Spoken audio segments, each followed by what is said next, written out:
ये देखो ऐसी है दीपेश भाई की नई गाड़ी। राम दोस्तों, आपका फिर से स्वागत है मेरे इस एक और नए ब्लॉग में। चिड़ियों की तादाद भी गाइस कम होते जा रही धीरे धीरे। पहले हम लोगों के यहाँ बहुत सी चिड़ियाँ थी।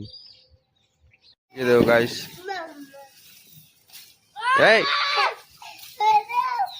ये देखो गाइस उल्टे उल्टे काम करता है। यहाँ आ चुके हैं कॉलेज और अभी खड़े हैं बीए पार्क में। ये देखो गाइस, ये देखो गाइस, आज आप बीए पार्क भी देख लो। आचार्य शंकर भवन तो आप देख।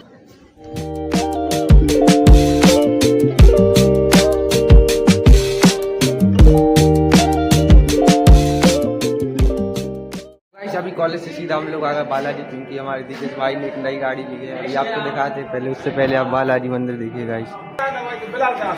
ये देखो